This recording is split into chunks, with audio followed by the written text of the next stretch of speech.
महाभारत के प्रथम खंड में आदि पर्व के 58वें अध्याय में यज्ञ की समाप्ति एवं आस्तिक का सर्पों से वर प्राप्त करना।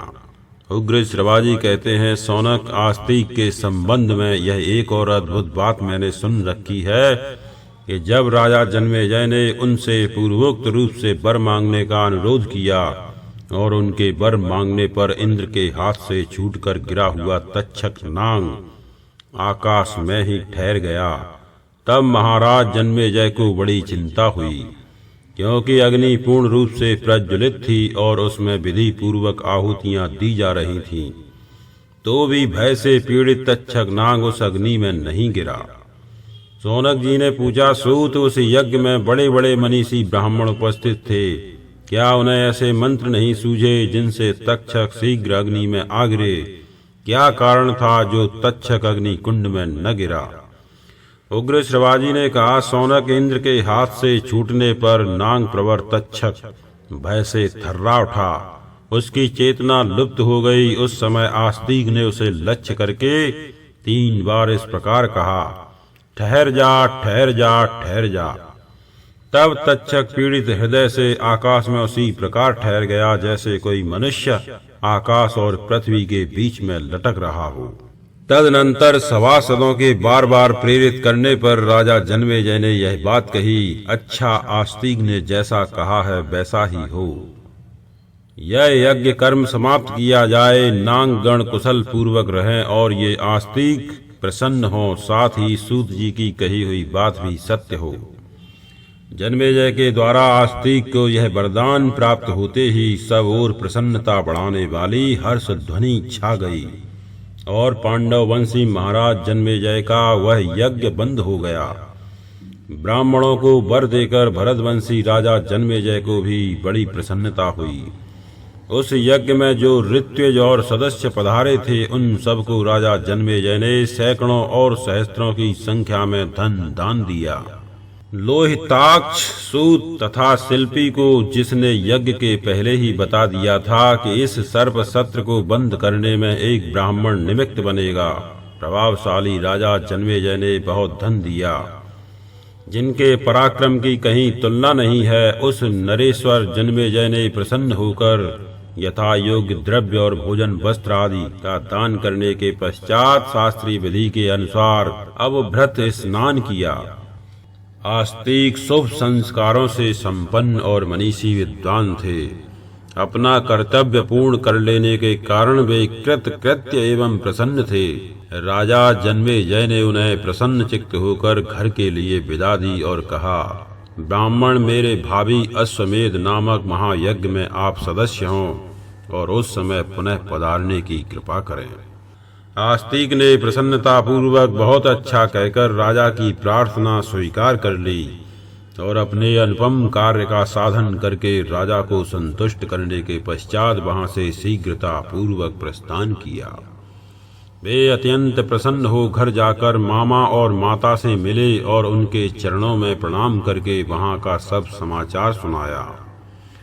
उग्र श्रवाजी कहते हैं, सौनक, सर्प सत्र से बचे हुए जो नाग मोह रहित हो उस समय वासुकी नाग के यहाँ उपस्थित थे, वे सब आस्तिक के मुख से उस यज्ञ के बंद होने का समाचार सुनकर बड़े प्रसन्न हुए।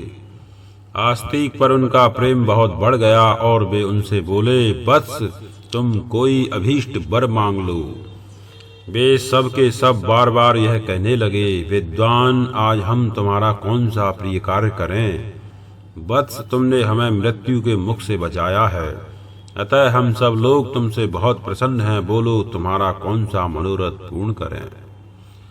आस्तिक ने कहा, नागगण लोक में जो ब्राह्मण अथवा कोई दूसरा मनुष्य प्रसन्न चित्त होकर मेरे इस धर्ममय उपाख्यान का पाठ करे, उसे आप लोगों से कोई भय न हो। यह सुनकर सभी सर्प बहुत प्रसन्न हुए और अपने भांजे से बोले, प्रिय वत्स, तुम्हारी यह कामना पूर्ण हो। भगनी पुत्र, हम बड़े प्रेम और नम्रता से युक्त होकर सर्वथा तुम्हारे इस मनोरथ को पूर्ण करते रहेंगे। जो कोई असित, आर्तिमान और सुनीत मंत्र का दिन अथवा रात के समय स्मरण करेगा, उसे सर्पों से कोई भय नहीं होगा। मंत्र और उनके भाव इस प्रकार हैं।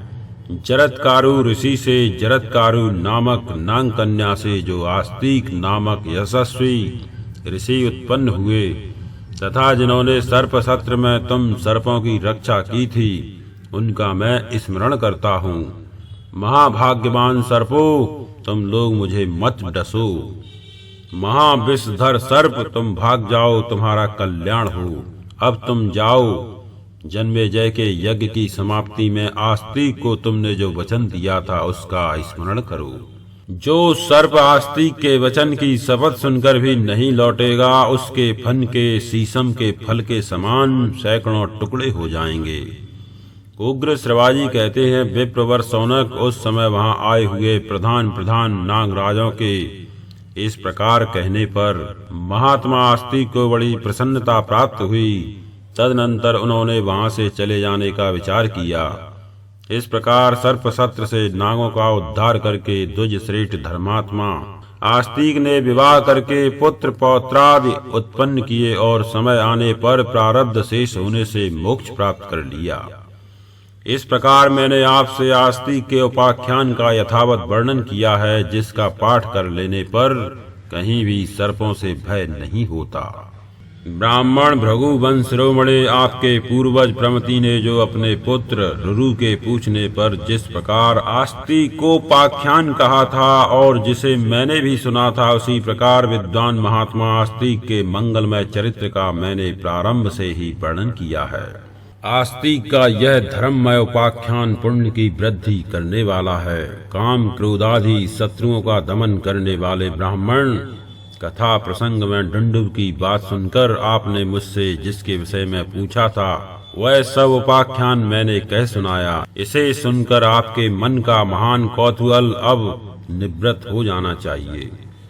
इस प्रकार श्री महाभारत आदि पर्व के अंतर्गत आस्तिक पर्व में सर्व सत्र विषयक 58वां अध्याय संपूर्ण हुआ।